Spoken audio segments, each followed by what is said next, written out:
আল্লাহ তাআলা শরীয়তের মধ্যে যে সমস্ত গুনাহকে কবিরা গুনাহ হিসেবে সাব্যস্ত করেছেন, বড় ধরনের গুনাহ হিসেবে আল্লাহ তাআলা সাব্যস্ত করেছেন, তার মধ্যে অন্যতম বৃহত্তম একটি গুনাহ হলো সুদ। ক্ষেত্র বিশেষ দেখা যায় সুদের স্তর শিরক বিল্লাহ, আল্লাহর সঙ্গে কাউকে শরীক করার পরে ইসলাম। অন্য যত গুনাহ আছে না কেন, হক খাওয়া, চুরি করা, জিনা করা, এই সমস্ত গুনাহের চেয়েও মারাত্মক ভয়াবহ গুনাহ হলো এই সুদের গুনাহ। সুদ সম্পর্কে আল্লাহ তাআলা বলছেন, আহাল্লাল্লাহুল বাই'a ওয়া হারামার রিবা। আল্লাহ তাআলা জমির মধ্যে ক্রয় বিক্রয়কে হালাল করেছেন, বৈধ করেছেন, কিন্তু ওয়া হারামার রিবা, সুদকে আল্লাহ তাআলা হারাম করেছেন। শরীয়তের অন্যান্য বিধানের ক্ষেত্রে কোরআনের দৃষ্টিতে দেখা যায় আল্লাহ তাআলা কাজটা নিষেধ করেছেন, কিন্তু ডাইরেক্ট হারাম শব্দ খুব কম ব্যবহার করেছেন। নামাজ পড়ো, রোজা রাখো, যাকাত দাও, চুরি করিও না, মিথ্যা বলিও না, কিন্তু আল্লাহ তাআলা সুদকে নিষেধ করেছেন। পাশাপাশি সুদ যে হারাম স্পষ্টভাবে আল্লাহ তাআলা ঘোষণা দিয়েছেন।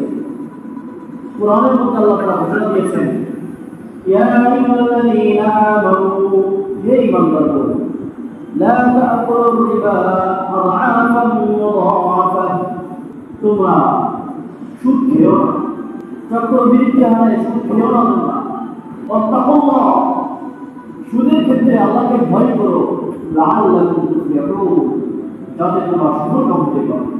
তাহলে এই আয়াত দ্বারা বোঝা যায় যারা সুদ করে, সুদী লেনদেন করে, তারা কেউ সুদ খেয়ে সফলতা অর্জন করতে পারে, সফলতা অর্জন করতে পারে। এখন সুদ কাকে বলে এটা বুঝতে হবে। সুদ কাকে বলে? রাসূল সাল্লাল্লাহু আলাইহি ওয়াসাল্লাম বলেছেন, এবং এটা শরীয়তের মূল নীতি হলো, সুদ কি? কুল্লু করদিন দাররা নাফআন ফাহুয়া রিবা। প্রত্যেক ঋণ যে ঋণের বিনিময়ে কোনো ফায়দা পৌঁছায় সেটাই সুদ।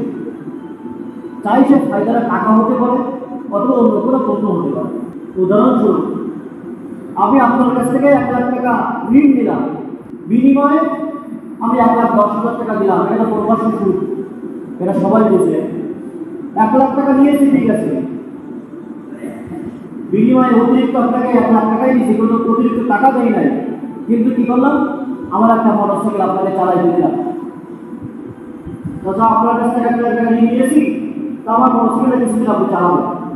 এই যে মোটরসাইকেল চালাইতেছি, এটাও সুদ হিসাবে গণ্য হবে। যেমন আমাদের সমাজে প্রচলিত আছে জমির লিজ নেয়, টাকার বিনিময়ে জমি বন্ধক রাখুন, যে আপনার কাছ থেকে আমি 5 লাখ টাকা নিলাম, বিনিময়ে আমার 2 বিঘি জমি আপনি করে খাবেন, যতদিন টাকা না দেবো ততদিন জমি আপনার দখলে থাকবে, আপনি জমি ভোগ করবেন। বলছে এটাও সুদের মধ্যে গণ্য হবে। টাকা 5 লাখ টাকা ঠিক আছে, পরিশোধযোগ্য, কিন্তু অতিরিক্ত যে জমি নিতেছি, জমি লিজ নিতেছি, এটা সুদ হিসাবে গণ্য হবে। শরীয়ত এটাকে হারাম বলেছে। এই সুদের শাস্তি কি? আগে বুঝতে হবে সুদ কত বড় গুনাহ।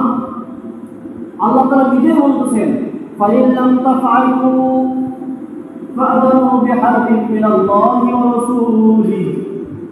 আমি তোমাদেরকে সুদ খেতে নিষেধ করলাম, তারপরেও যদি তোমরা সুদ খাও, জেনে রাখো তোমরা আল্লাহ আল্লাহ রাসূলের সাথে তোমরা ডাইরেক্ট শত্রুতা করতেছো, যুদ্ধ ঘোষণা করতেছো। কেমন শত্রুতা? যুদ্ধ ঘোষণা করতেছো। বিহারবিন মিনাল্লাহ, আল্লাহর সাথে যুদ্ধ ঘোষণা। যে সুদ খায় সে সরাসরি আল্লাহর সাথে যুদ্ধ করে, আল্লাহ রাসূলের সাথে যুদ্ধ করে। অন্য কোনো গুনাহের ক্ষেত্রে এমন বড় শব্দ আল্লাহ ব্যবহার করে না। চুরি করলে সে আল্লাহর সাথে যুদ্ধ করে, কথা আল্লাহ কোরআনে বলে নাই। জিনা করে আল্লাহর সাথে যুদ্ধ করে, এ কথা আল্লাহ কোরআনে বলে নাই। কিন্তু যদি ও সুদ খায়, সে কেমন যেন সরাসরি আল্লাহর সাথে যুদ্ধ ঘোষণা করবে। তাহলে কত বড় গুনাহ!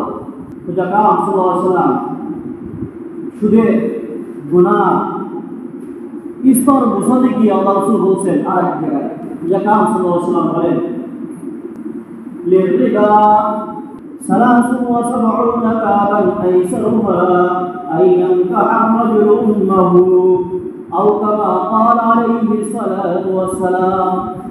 আল্লাহ রাসূল বলেন, সুদের ৭৩টা স্তর আছে। আমাদের দেশে দেখবেন বিভিন্ন ধরনের সুদ আছে। সরকার অনেক সময় অনেক ব্যাংকে দেখবেন সাইনবোর্ড লাগানো থাকে সর্বনিম্ন হারে সুদ দেওয়া হয়, নিম্ন হারে সুদের বিনিময়ে লোন দেওয়া হয়। তা সুদের অনেক স্তর আছে। আল্লাহ রাসূল ৭৩টা বেশি স্তর আছে।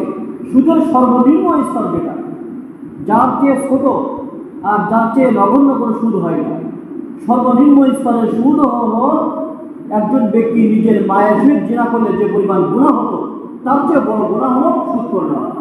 নিজের মার সহিত জিনা করলে যে পরিমাণ গুনাহ হতো তার চেয়ে বেশি গুনাহ হবে সামান্য পরিমাণ সুদ খাই। তাহলে এবার এই হাদিস দ্বারা বোঝা যায় সুদ কত বড় গুনাহ। আর হাদিসের মধ্যে আরো স্পষ্ট করে বলছেন, মানুষ সর্বনিম্ন স্তরে সুদ কোনটা বুঝবে না।